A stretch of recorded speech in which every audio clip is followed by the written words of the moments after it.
इस video series में हम बात कर रहे हैं नंबर सिस्टम कन्वर्जन की। अभी तक हम डेसिमल से बाइनरी एंड डेसिमल से ऑक्टल कन्वर्जन देख चुके हैं।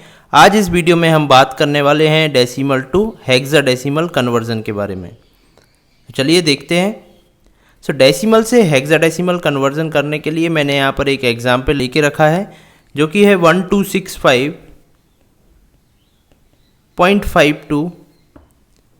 इसको मैं ऐसे लिख सकता हूँ 1265। नंबर अलग कर लिया मैंने, इसका डेसिमल पार्ट, इसका फ्रैक्शन पार्ट अलग कर लिया। अब मैं एक काम करूँगा, अब मैं इस वाले को अलग कन्वर्ट करूँगा हेक्साडेसिमल में, इस पार्ट को अलग से हेक्साडेसिमल में कन्वर्ट करूँगा। बाद में दोनों ही पार्ट को मैं ऐड कर दूँगा। तो चलिए देखते हैं 1265 को हम कैसे कन्वर्ट करेंगे। जैसा कि हमने ऑक्टल और बाइनरी के केस में देखा था, इसको भी हम सिमिलरली डिवाइड करेंगे। यहाँ पर हम हेक्साडेसिमल में कन्वर्ट करने वाले हैं, इसलिए इसको हम 16 से डिवाइड करेंगे। 16 7 ज़ा 112, 7 टाइम्स डिवाइड होगा और जितना रिमाइंडर आएगा मैं यहाँ पर लिखूँगा। उसके बाद यहाँ पर बचा 14, 16 9 ज़ा 144, तो रिमाइंडर आया 1।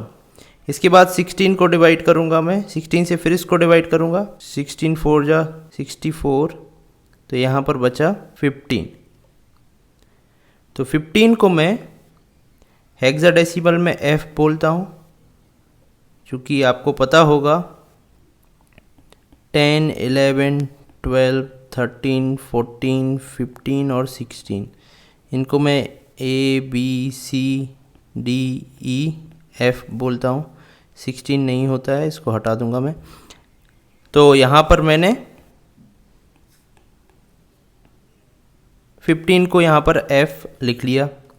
अब मैं क्या करूँगा, मैं इसको नीचे से ऊपर तक इस ऑर्डर में यहाँ पर लिखूँगा। सबसे पहले आया 4, फिर आता है F, देन आता है 1। तो ये हो गया हेक्साडेसिमल कन्वर्जन ऑफ 1265। अब हम देखेंगे हम 0.52 को कैसे कन्वर्ट कर सकते हैं हेक्साडेसिमल में। तो यहाँ पर मुझे 0.52 को 16 से मल्टीप्लाई करना पड़ेगा। तो यदि आपके पास फ्रैक्शन पार्ट है तो आप उसको ऐसे कन्वर्ट कर सकते हैं। यदि आपके पास फ्रैक्शन पार्ट नहीं है तो आपका आंसर यहाँ पर ही ऐसे निकलेगा।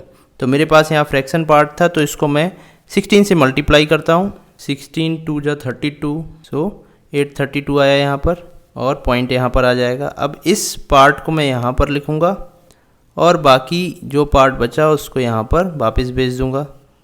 सो यहाँ पर 0.32 वापस आ गया। इसको फिर 16 से मल्टीप्लाई करूँगा तो यह है 512, सो यहाँ पॉइंट आ जाएगा। तो इसको मैं यहाँ पर लिख लूँगा और बाकी बचे हुए पार्ट को मैं वापस भेज दूँगा। तो यहाँ पर आएगा 0.12। इसको फिर मैं 16 से मल्टीप्लाई करूँगा।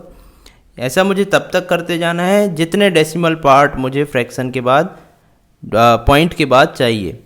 मान लिया मुझे पॉइंट के बाद 3 पॉइंट तक वैल्यूज़ चाहिए, तो मैं इसको लास्ट टाइम यहाँ पर मल्टीप्लाई करूँगा। तो यहाँ पर 1 आ गया। अब मैं आगे भी मल्टीप्लाई कर सकता हूँ इसको वापस यहाँ पर भेजकर, लेकिन मुझे 3 पॉइंट तक चाहिए था, तो मेरे 3 पॉइंट यहाँ पर आ गए हैं। अब मैं इसको क्या करूँगा, मैं इसको इस ऑर्डर में ऊपर से नीचे तक यहाँ लिख लूँगा। तो ये आएगा 8 देन 5 देन 1, तो ये हो गया बेस 16। ये पॉइंट आगे लगा दूँगा मैं। तो दिस इज़ कन्वर्जन ऑफ 0.52। अब यहाँ पर मैं क्या करने वाला हूँ, मैं इस पार्ट को और इस पार्ट को यहाँ पर ऐड कर दूंगा, तो मेरा फाइनल रिजल्ट आ जाएगा 4F1.851 base 16। So this is my answer. तो कुछ इस तरीके से कन्वर्ट होगा डेसिमल नंबर हेक्साडेसिमल में। आई होप आपको क्लियर होगा। यदि आपको कहीं भी कोई डाउट है तो आप मुझसे कमेंट सेक्शन में पूछ सकते हैं। Thank you.